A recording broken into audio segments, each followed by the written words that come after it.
Good morning दोस्तों।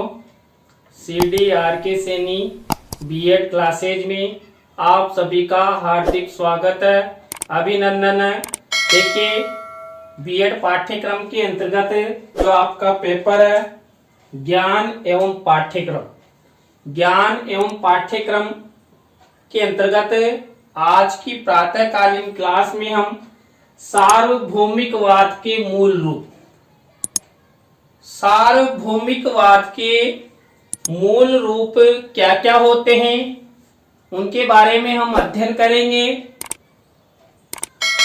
तो आप सब बने रहें हमारे साथ हमारे YouTube चैनल पर, और यदि आप हमारे YouTube चैनल पर नए हैं तो हमारे YouTube चैनल को सब्सक्राइब करें और पास ही बने बेल आइकन के बटन को दबा देवें।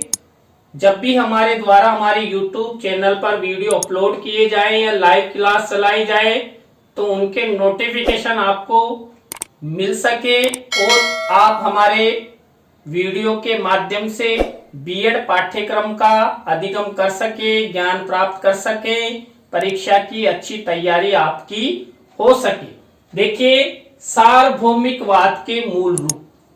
देखिए, सार्वभौमिक यानी कि सभी की भूमिका का वाद। जिस क्षेत्र में सभी की भूमिका होती है उस क्षेत्र में या तो कार्य सफल होता है या कार्य असफल होता है। देखिए, सार्वभौमिकवाद के अंतर्गत दोनों ही प्रकार की स्थितियां बनती है, सफलता असफलता, सुख और दुख। क्यों? क्योंकि इसमें सभी की भूमिका होती है और सभी की भूमिका में कभी कार्य सही होता है, कभी कार्य गलत हो जाता है, क्योंकि वहां पर अनेक लोगों का मस्तिष्क, बौद्धिक क्षमताएं, चिंतन और तर्क कार्य करते हैं। इसके कारण सार्वभौमिकवाद में सभी की भूमिका होने पर सार्वभौमिकवाद के कारण मानव के जीवन में दुख और सुख बने रहते हैं। देखिए, जो सार्वभौमिकवाद है, सार्वभौमिकवाद के 3 मूल रूप हैं: ज्ञान, प्रेम और कर्तव्य। ज्ञान,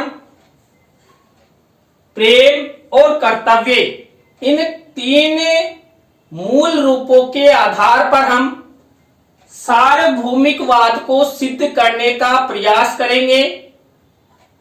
क्यों? क्योंकि सार्वभौमिकवाद के अंतर्गत सभी की भूमिका निश्चित होती है और सार्वभौमिकवाद में जो व्यक्ति सहयोग करते हैं उन व्यक्तियों में ज्ञान होता है, प्रेम होता है और अपने अपने कर्तव्यों को करने की क्षमताएं, रुचियां होती है, जिससे कभी वो कार्य सफलता की ओर और कभी वो कार्य असफलता की ओर। यदि हम असफल हो जाते हैं तो हमें दुख की प्राप्ति होती है और यदि वह कार्य सफल हो जाता है तो हमें सुख की प्राप्ति होती है।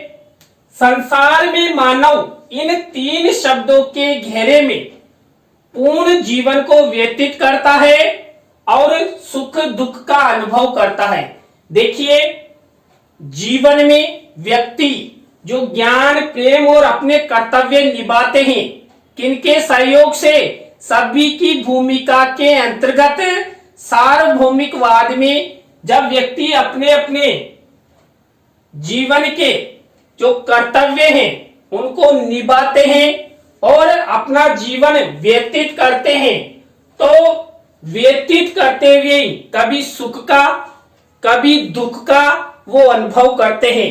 और आप सभी को पता है, जीवन में सुख और दुख प्रत्येक व्यक्ति के साथ जुड़ा हुआ है। इस संसार में ना तो कोई सुखी है और ना ही दुखी है।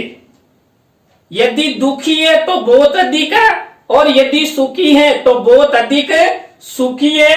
तो इन तीन मूल शब्दों के घेरे में व्यक्ति अपना पूर्ण जीवन व्यतीत कर लेता है, और सुख और दुख के अनुभव वो अपने जीवन में लेता है। सार्वभौमिकवाद का मानना है कि व्यक्ति को दुख और सुख शारीरिक, मानसिक, वित्तीय या आध्यात्मिक हो सकता है। बिल्कुल सही है। देखिए, हम जब जीवन में इस संसार में अपना जीवन व्यतीत करते हैं और हमें सुख और दुख की प्राप्ति होती है। अब सुख और दुख की प्राप्ति होने पर कभी हमें खुशी होती है, कभी गम होता है, कभी सुख मिलता है तो कभी दुख मिलता है। तो जो व्यक्ति को दुख मिलता है वो दुख देखिए शारीरिक हो सकता है, मानसिक रूप से भी व्यक्ति दुखी हो सकता है, या वित्तीय यानी आर्थिक रूप से कमजोर होने पर भी व्यक्ति दुखी हो सकता है, या आध्यात्मिक प्रवृत्ति का व्यक्ति भी दुखी हो सकता है। ईश्वर को मानने वाला भी दुखी हो सकता है, ईश्वर को नहीं मानने वाला भी दुखी हो सकता है। तो सार्वभौमिकवाद के अनुसार व्यक्ति को दुख किसी भी प्रकार से मिल सकता है, और वह अपना जीवन सुख और दुख के द्वारा व्यतीत करता रहता है। इसका मानना है कि, किसका मानना? सार्वभौमिकवाद का मानना है कि मानव जीवन में कष्टों के तीन मुख्य कारण होते हैं। देखिए, मैंने अभी अभी आपको बताया कि प्रत्येक व्यक्ति इस संसार में दुखी है, और दुखी है तो ज्यादा दुखी है, और सुखी है तो बहुत ज्यादा सुखी है। यानी कि अमीर व्यक्ति अधिक सुखी है और गरीब व्यक्ति अधिक दुखी है, और अमीर व्यक्ति भी इस जीवन में सुखी नहीं है। यानी कुल मिलाकर इस मानवीय जीवन में संसार का प्रत्येक मानव दुखी है। अब देखिए, जो व्यक्तियों को दुख मिलता है वो किन किन रूपों में मिलता है, उनके बारे में हम अध्ययन करेंगे। देखिए, पहला है पीड़ित यानी कि दुखी। पीड़ित के लिए सबसे पहले बुनियादी कारण है ज्ञान का अभाव। देखिए, जिस व्यक्ति में ज्ञान का अभाव होता है, समझ का अभाव होता है, दृष्टिकोण का अभाव होता है, हमेशा वो नकारात्मक दृष्टिकोण अपनाता है, तो व्यक्ति स्वतः ही दुखी रहेगा और अपने आप को वो कोसता रहेगा कि मैंने संसार में क्यों जन्म लिया। मानव दुखी तभी होता है जब पर्याप्त जानकारी और ज्ञान का अभाव। देखिए, अधिक ज्ञान पर भी व्यक्ति दुखी होता है, और ज्ञान के अभाव में भी व्यक्ति दुखी होता है। अधिक ज्ञान की प्राप्ति होने पर यदि उसने जो लक्ष्य निर्धारित किए उन लक्ष्यों की प्राप्ति नहीं होती है तो वो दुखी होता है, और यदि उसमें ज्ञान का अभाव है तब भी व्यक्ति क्या है? दुखी है। क्यों? क्योंकि उसमें ज्ञान नहीं है, वो अपने आप में दुविधा में रहता है, मन में चिंताएं होती है कि मेरे अंदर यदि ज्ञान होता तो मैं सुखी रहता। तो देखिए, यहां पर ज्ञानी व्यक्ति भी सुखी नहीं है और अज्ञानी भी सुखी नहीं है। यदि मानव सही समय एवं परिस्थितियों के अनुसार सही निर्णय लेने की क्षमता रखता है तो वही ज्ञानी है, दुखी नहीं। यानी कि यहाँ पर सुखी रहने का मूल मंत्र दिया गया है। सार्वभौमिकवाद के अंतर्गत यदि मानव व्यक्ति सही समय और परिस्थितियों के अनुसार यदि सही निर्णय लेने की क्षमता रखता है, उचित और अनुचित का उसमें ज्ञान है, समझ है, अंतर्दृष्टि है, तो वह व्यक्ति ज्ञानी है और दुखी नहीं। क्यों? क्योंकि उसे समय और परिस्थिति के अनुसार निर्णय लेने की क्षमताएं हैं। इस कारण वो दुखी नहीं, सुखी है। परंतु मानव के स्वार्थ, ईर्ष्या और भय आदि भाव हमें तर्कपूर्ण ढंग से सोचने के लिए और बुद्धिमानी से कार्य करने की अनुमति नहीं देते हैं। देखिए, हम जीवन में, मानवीय जीवन में प्रत्येक मानव किसी न किसी से स्वार्थ रखता है, ईर्ष्या रखता है और उसमें भय व्याप्त रहता है और हर बात को अपने तर्कपूर्ण ढंग से प्रस्तुत करना चाहता है, अपनी बात वो मनवाना चाहता है।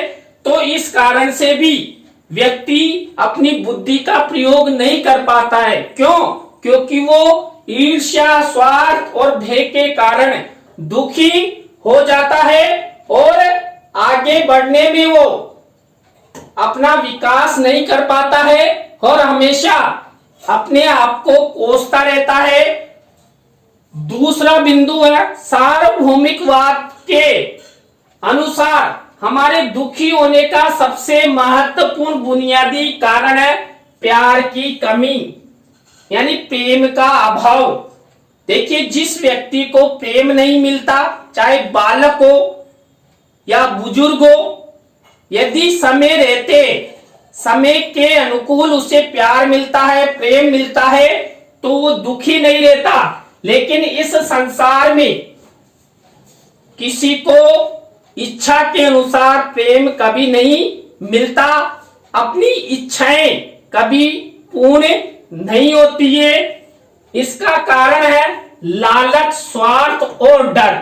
देखिए, लालच के कारण, स्वार्थ के कारण और डर के कारण क्या नहीं मिल पाता है? प्यार नहीं मिल पाता है, प्रेम नहीं मिल पाता है।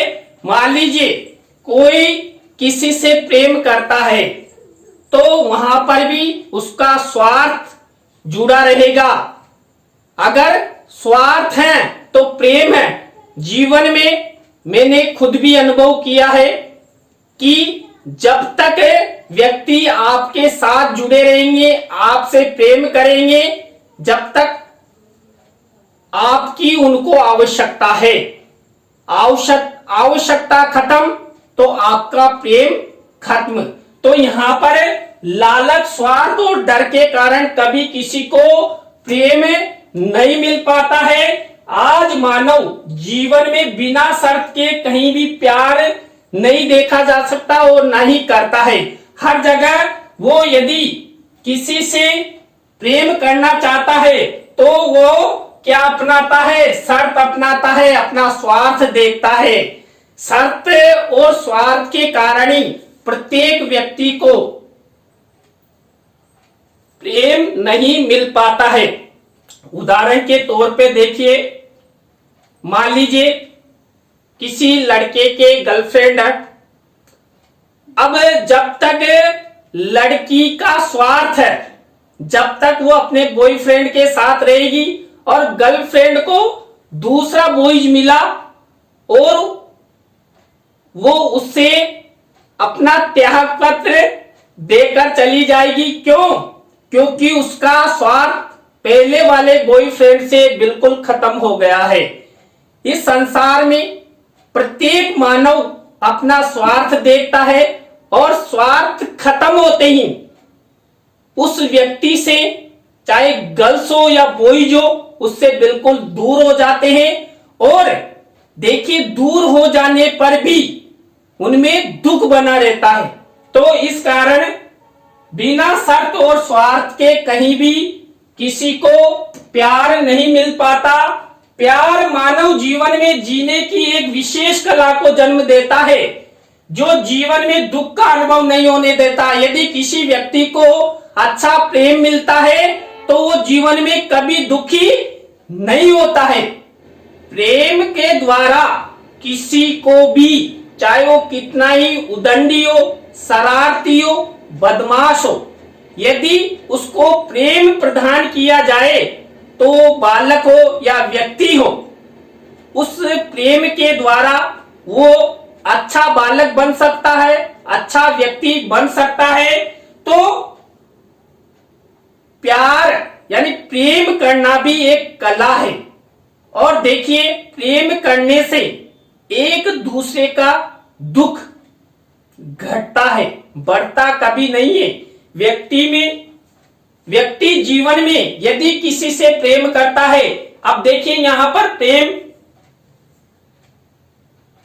एक पुरुष को अपनी पत्नी, भाई का बहन से या गर्लफ्रेंड का बॉयफ्रेंड से, तो इस तरह जो प्रेम होता है, उस प्रेम के द्वारा व्यक्ति के जो दुख होते हैं, उन दुखों को सुख में परिवर्तित किया जा सकता है। देखिए, प्रेम करने से हम अपने दुख दर्द एक दूसरे को बांटते हैं, बोल देते हैं, जिससे मन हल्का हो जाता है और हम अपने जीवन में सुखी होते हैं और अपने जीवन का विकास क्रम आगे बढ़ाते हैं। तो जीवन में यदि दुख का अनुभव बिल्कुल नहीं करना है, सुख की प्राप्ति करनी है, तो हमेशा एक दूसरे से प्रेम से रहो, अच्छा व्यवहार करो, एक दूसरे का सहयोग करते हुए आगे बढ़ो और जीवन में जो भी लक्ष्य उन्होंने प्राप्त किए हैं, उन लक्ष्यों को प्राप्त करने का वो प्रयास करें। देखिए, सार्वभौमिकवाद के अनुसार हमारे अतीत मानव जीवन के दुखी होने का मूल कारण हमारा कर्तव्य पूर्ण करना है। देखिए, कई बार हम अपने कर्तव्य पूर्ण कर लेते हैं तो हम सुखी हो जाते हैं, और यदि हमारे कर्तव्य पूरे नहीं होते हैं तो हम बहुत ज्यादा दुखी हो जाते हैं। तो सार्वभौमिकवाद में जीवन के दुखी होने का मूल कारण है हमारे कर्तव्य पूर्ण करना है। यदि जीवन में सुखी रहना है तो जीवन में हमें जो भी कर्तव्य मिले उनको पूरा हमें करना चाहिए। मानव जीवन में हम माता पिता, पति पत्नी, कर्मचारी, सहयोगी, पड़ोसी, सामान्य नागरिक आदि के रूप में कई भूमिका निभाते हैं, और इन भूमिकाओं को निभाते हुए, इन कर्तव्यों को निभाते हुए, देखिए, माता पिता अपने बालकों को शिक्षा प्रदान करते हैं, प्रेम करते हैं और उनका फ्यूचर निर्माण करने का वो प्रयास करते हैं। देखिए, पति पत्नी में जितना अच्छा प्रेम होगा, प्यार होगा, उनका उतना ही जीवन अधिक सुखमय होगा। देखिए, कोई कर्मचारी है, यदि वो कहीं पर कार्य करता है और यदि वो सकारात्मक रवैया रखता है तो उसके जीवन में कभी दुख नहीं आएगा, वो अच्छे से अपनी सर्विस करेगा। और यदि उसके मन में नकारात्मक विचार आते हैं तो उसमें दुख की उत्पत्ति होगी। एक दूसरे का हम सहयोग करते हैं, सहयोग की भूमिका निभाते हैं तो सुख का हमें अनुभव मिलता है। हमारे पड़ोसी अच्छे होंगे तो हम सुखी रह सकते हैं। यदि पड़ोस में आए दिन कोई शराबी है, कोई लड़ाई करता है, झगड़े करता है, तो हम कभी सुखी नहीं रह सकते। तो हमें अपने अपने कर्तव्य पूरे करने चाहिए और आगे बढ़ने का प्रयास करना चाहिए। हम अपनी भूमिका के रूप में अपना सही कर्तव्य समझकर पूर्ण कर दे तो दुख कहीं नजर नहीं आएगा। देखिए, यहाँ पर माता पिता का कर्तव्य, पति पत्नी का प्रेम, कर्मचारी का दृष्टिकोण, पड़ोसियों और नागरिकों का जो कर्तव्य है, यदि सही से निभा दिया जाए तो जीवन में कभी दुख की अनुभूति नहीं होगी, दुख उत्पन्न नहीं होगा और व्यक्ति को सुख मिलेगा। देखिए, आज की क्लास में हमने सार्वभौमिकवाद के 3 मूल रूपों के बारे में अध्ययन किया। आपको वीडियो कैसा लगा कमेंट्स में हमें जरूर बताएं और यदि अच्छा लगा हो तो लाइक करें, कमेंट्स करें, अपने मित्रों और सहपाठियों को जरूर शेयर करें। आपसे फिर मुखातिब होंगे CDRK Saini B Ed classes YouTube channel पर। तो राम राम सा, बाय।